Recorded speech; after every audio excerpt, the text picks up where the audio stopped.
नमस्कार साथियों। आज मैं बात करने जा रही हूँ हमारी घरेलू सहायिकाओं के। हमारी घरेलू सहायिका हमारे लिए बहुत ज़रूरी हो गई हैं। आजकल हम अपने हाथों से काम नहीं कर सकते क्योंकि अब हमें आदत नहीं रही।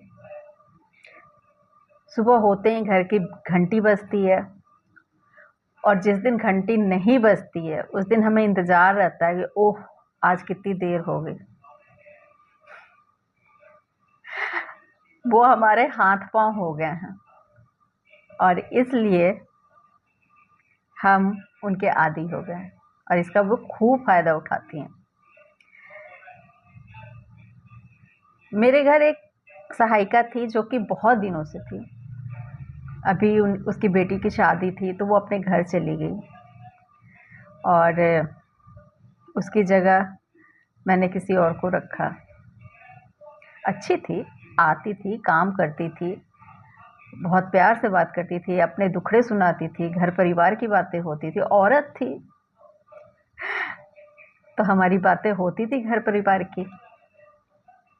फिर एक दिन उसने कहा कि दीदी मैं घर चली जाऊंगी कुछ दिन में, कि घर टूटा है मेरा, मुझे बनवाना है। मैंने कहा ठीक है, मैं किसी और को रख लूँगी, तू चली जा। और फिर जिस दिन वो जा रही थी तो वो आई, मैंने उसे कुछ पैसे दिए, एक दो साड़ियाँ दी और रास्ते के लिए कुछ खाने पीने के लिए मिठाइयाँ वगैरह दे दी कि यहाँ से जा रहे हो, दूर जाना है, उत्तर प्रदेश की थी शायद, तो कुछ लेती जाओ। पर मैंने उस दिन उसे काम नहीं कराया। मैंने कहा कि आज तू काम मत कर, आज आराम कर, तू जा, आज मैं कर लूँगी। मैंने बहुत अच्छे से प्यार से उसे विदा किया। और फिर जब वो चली गई फिर मैंने झाड़ू उठाई। बहुत दिनों के बाद झाड़ू लगा रही थी। तो एक होता है ना कि जब आप बहुत दिनों बाद काम करते हो तो बड़े लगन से काम करते हो।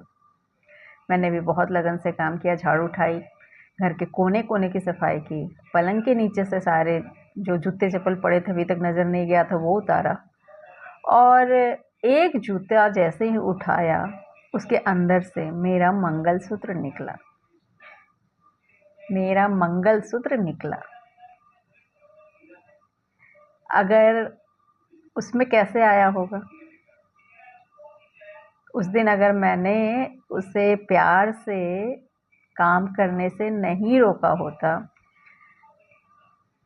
तो शायद मेरा मंगलसूत्र किसी और का होता।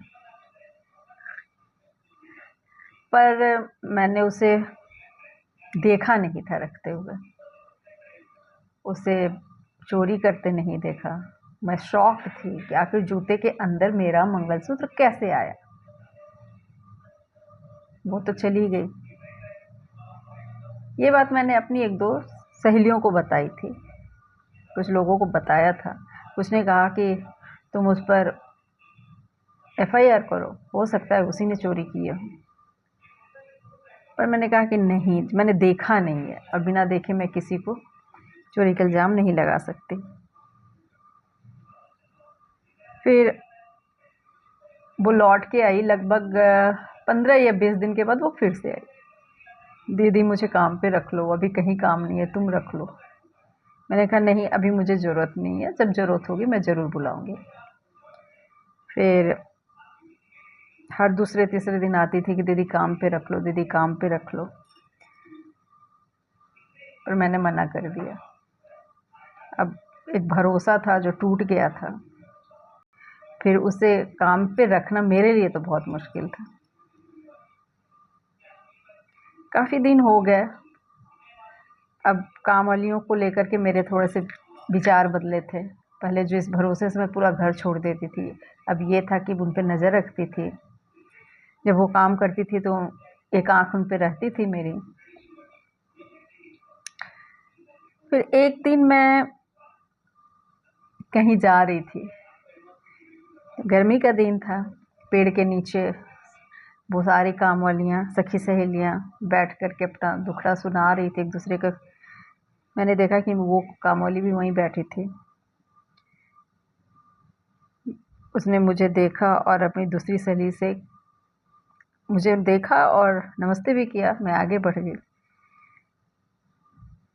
फिर थोड़ी देर में कान में पड़ा कि अरे ये तो बिल्कुल ध्यान नहीं रखती है, इनके घर से तो जो चाहो चुरा के ले जा सकते हो।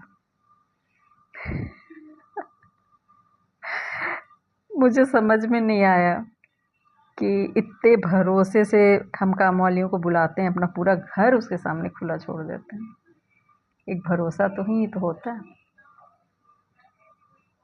लेकिन वैसे सारी काम वालियों को एक तराजू में तोलना ठीक नहीं है।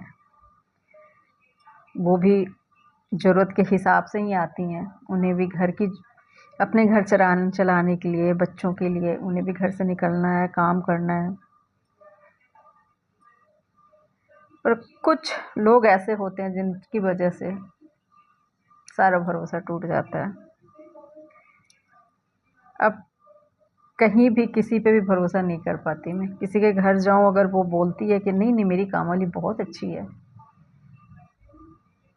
तो मैं खुल के तो नहीं बोल पाती, लेकिन इतना ज़रूर उसे इशारों में बता देती हूँ कि नज़र रखना ज़रूरी है।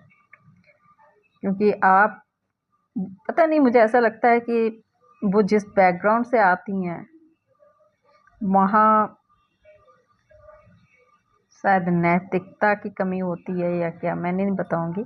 लेकिन उन पर आंख मूंद करके भरोसा नहीं करना चाहिए। और एक नहीं कई ऐसी घटनाएं दिखी, हर तीसरे घर से सुनाई देता है कि उसने चोरी की, ये किया, वो किया। खैर, ज़रूरत तो हमें उनकी हमेशा से है। और मैं चाहती हूँ कि अगर ये मेरी वीडियो किसी ऐसे लोगों के पास पहुँचे जो दूसरे के घरों में सहायिका का काम करती हैं, तो उनसे हाथ जोड़ के निवेदन है कि वे अपनी नैतिकता को बनाए रखें। क्योंकि हम उन पे भरोसा करते हैं और एक वक्त ऐसा आता है जब हम अपने घर का सदस्य मानते हैं और चाहते हैं कि वो भी घर का सदस्य बन के रहें।